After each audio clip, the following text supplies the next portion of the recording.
La siguiente presentación es un análisis de las narrativas de lo traumático a partir de la experiencia de Joanna Mary durante el Holocausto, relatada en su libro titulado Más allá de la culpa y la expiación, tentativas de superación de una víctima de la violencia. Amery fue un escritor y pensador de la catástrofe del Holocausto. Nació el 31 de octubre de 1902 en Viena, Austria. Su padre era de ascendencia judía. Sin embargo, su padre nunca le enseñó estas prácticas. Tiempo después fallece su padre y su madre le enseña los valores católicos, razón por la cual él nunca se sintió judío. En 1934 en Viena lo marca la violencia política, y desde este momento en que dieron a conocer las leyes de Nuremberg en 1935, Amery ya sintió el peligro y la amenaza que significaba tener ascendencia judía, razón por la cual se dio a la fuga entre los años 1938 y 1939 por varios sectores de Europa. En su inconformidad frente al nazismo, Amery decidió unirse a un grupo de resistencia, por lo que fue torturado durante 3 meses por soldados de la Gestapo. Es en este día, el 23 de julio de 1943, cuando comienza el evento traumático para Amery, dado que después de tal brutal tortura es enviado a Auschwitz el 15 de enero de 1944. Su estadía en estos campos de concentración incluyeron más torturas y trabajos forzados hasta el día en que fue liberado, 15 de abril de 1945. Cabe mencionar que Amery fue un intelectual, estudió literatura y filosofía. Aunque todos sus saberes no lo ayudaron mucho para afrontar y sobrevivir en los campos de concentración, sus capacidades literarias e intelectuales lo ayudaron a escribir sobre su experiencia y encontrar las palabras que mejor expresaran sus sentimientos. Lo ayudaron a sobrellevar lo vivido mediante un constante análisis. Los campos de concentración le hicieron tanto daño a Amery que él mismo cuenta lo difícil que es volver a vivir como antes. Se pierde la confianza en el otro y se está a la defensiva. Se observa que después de este momento, él guarda un gran resentimiento, pues ver la imposibilidad de la sociedad en su momento para escuchar su rencor y su historia realmente lo marcó. Es así que experimentó la incomprensión, la soledad, la ira, y estos sentimientos lo fueron acompañando hasta su muerte. El 17 de octubre de 1978, Joanna Mary se suicida con sobredosis de somníferos en un hotel de Salzburg. Este hecho ocurre 2 años después de la publicación de su libro Levantar la mano sobre uno mismo, discurso sobre la muerte voluntaria, escrito en el que Amery reflexiona sobre el punto de vista del suicida, estudia la muerte voluntaria y presenta el suicidio como un acto de libertad. Es de esta forma que Amery nunca perdonó ni olvidó todo el sufrimiento que le fue causado. Según lo relatado por Amery, podemos evidenciar las características de la experiencia del superviviente, entre las cuales identificamos, en primer lugar, que el campo no aportó, sino que despojó a la víctima de varios de sus atributos.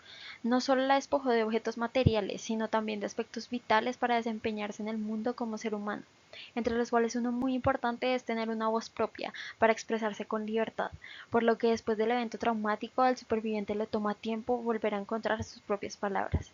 En segundo lugar, Amery también resalta la pérdida de identidad, con la que el superviviente debe lidiar estando ahora en libertad, puesto que es muy difícil saber quién se es después de que el campo arrebatara todo lo que le identificaba antes, como su profesión, su familia y su posición en la sociedad.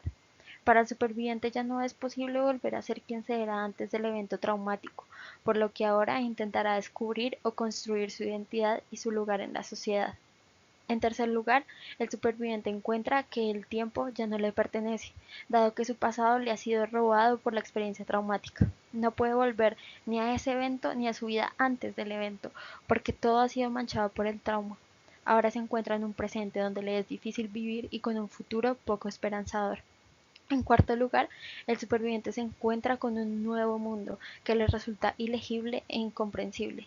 Debido a los cambios en su ser y a los que han ocurrido en el mundo mientras Amery se encontraba en el campo de concentración, el mundo se siente diferente. Su propia patria y la sociedad lo habían traicionado, además de haber justificado y legitimado su maltrato y tortura, por lo que este superviviente ahora no sabía ni entendía cómo funcionaba este nuevo mundo ni cómo él mismo se supone que debería funcionar dentro de él. En quinto lugar, el superviviente está expuesto constantemente al menosprecio e indiferencia de la sociedad, pues se encuentra con una sociedad que no quiere escucharlo ni comprenderlo, y que además desaprueba de su existencia por el hecho de haber sobrevivido. Por último, una gran característica de la experiencia del superviviente es el dolor constante que se convierte en el nuevo estilo de vida del sujeto. El superviviente vive con soledad y con la impotencia de la impunidad, un factor por el que el resto de la sociedad no parece interesarse.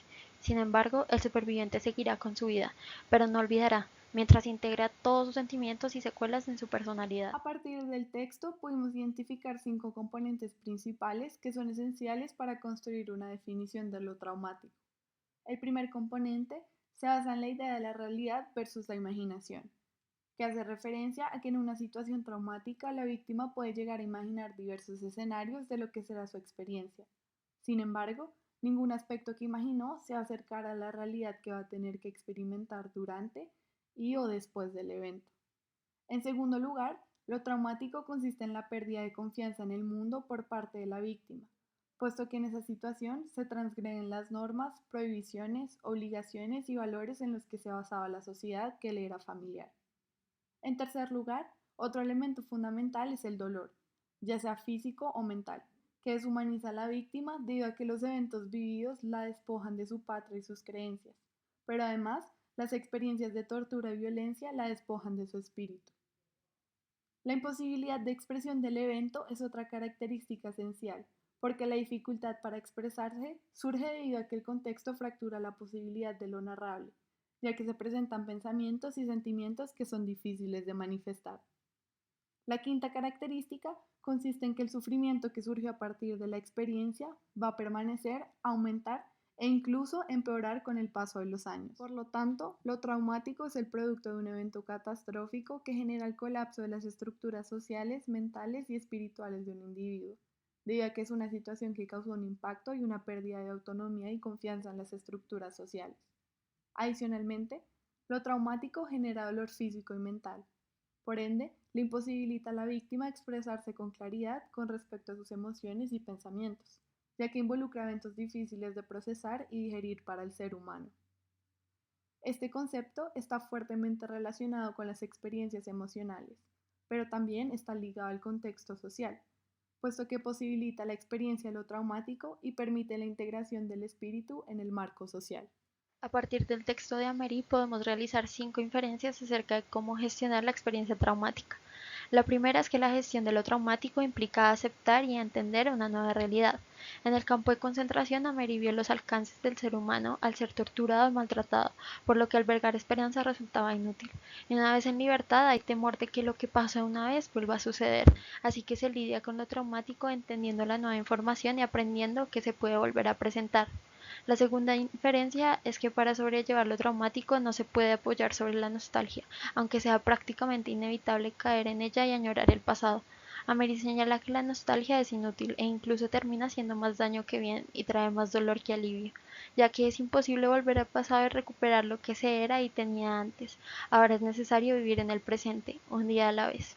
La tercera inferencia es que el rencor y el resentimiento son reacciones normales ante la situación anormal que se vivió, por lo que para gestionar las experiencias traumáticas, el rencor y el resentimiento son formas de expresar la inconformidad ante la impunidad y esa deuda que sigue teniendo la sociedad hacia la víctima.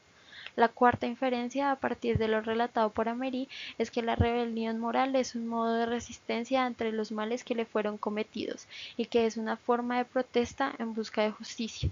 Adicionalmente, Amery también resalta el rol de la rebelión física durante su tiempo en el campo. Este tipo de rebelión era una manera de recuperar su humanidad y recordarle a su adversario y a la sociedad que él también era tan humano como ellos. La quinta y última inferencia es que para gestionar la experiencia traumática es necesario seguir viviendo y entender que la vida propia tiene valor. La vida de una víctima no se fija, no se limita y no se queda solamente en el evento que generó el trauma, sino que continúa, ya que la vida es mucho más que el suceso traumático y está compuesta de más experiencias y vivencias. En palabras de Amery, una persona que ha atravesado lo mismo que él puede cultivar amistades y de hecho tiene amigos, incluso entre quienes pertenecen a aquellos pueblos que le han condenado para siempre a balancearse entre la angustia y la ira. Al igual que los ilesos, puede también leer libros, oír música y con una sensibilidad no menor. Si se trata de cuestiones de moral, se mostrará probablemente más sensible a toda clase de desafueros. Reaccionará sin duda con mayor indignación al ver la foto de unos policías sudafricanos que golpean a la gente o de un sheriff americano que asusa a los mastines contra representantes negros de los movimientos de lucha por los derechos civiles, y remarca sobre sí mismo: no porque me haya costado más ser hombre, me he vuelto inhumano. El lazo social en la experiencia de Amery había colapsado con la pérdida de la patria y los actos de tortura. Sin embargo, Amery esperaba tras finalizar la guerra juicios y condenas a los perpetradores del Holocausto o por lo menos arrepentimientos por parte de los asesinos, acciones que reivindicaran la historia, la cultura y la patria que le habían sido arrebatados. Lo acontecido durante la Segunda Guerra dejó a la víctima en una circunstancia social y moralmente insólita, en la cual lo único que posibilitaba la reivindicación del yo con lo humano y lo social era el reconocimiento de los hechos. En lugar de esto, Amery se encontró con discursos de perdón por parte de la sociedad alemana, discursos que para él se traducían en indiferencia. El lazo social, en el que existía la posibilidad de un nuevo comienzo, no ofreció más que el silencio. La indiferencia trae consigo el olvido, que a su vez se traduce en impunidad. El crimen se revela entonces como un acto colectivo, un crimen del lazo social que dificulta el procesamiento de lo traumático y la posibilidad de la narración e imposibilita la recuperación de la confianza en el mundo y crea en Amery una inquietud que prolonga su experiencia traumática. Amery expresa dicha inquietud en la siguiente cita. En definitiva, nada me distingue de la gente entre la que paso mis días, sino una inquietud oscilante que siento, según los momentos, con más o menos intensidad. No obstante, es una inquietud social, no metafísica. No me angustia ni el ser, ni la nada, ni Dios, ni la ausencia de Dios, solo la sociedad, pues ella, y solo ella, me ha infligido el desequilibrio existencial al que intento oponer un porte erguido. Ella y solo ella me ha robado la confianza en el mundo. La narración y la representación de la experiencia de lo traumático son aspectos que juegan un rol vital al momento de sobrellevar el trauma por diversas razones. En primer lugar, este ejercicio le permite a la víctima reflexionar sobre los sucesos que vivió, ya que al expresar sus vivencias, la persona afectada es más consciente de su situación y de esta forma es capaz de articular, procesar y entender sus emociones y pensamientos de una manera más clara. La narración se vuelve una herramienta para hablar de nosotros y de los sentimientos que evocan los hechos dolorosos. Por lo tanto, se convierte en una puesta en escena de la verdad.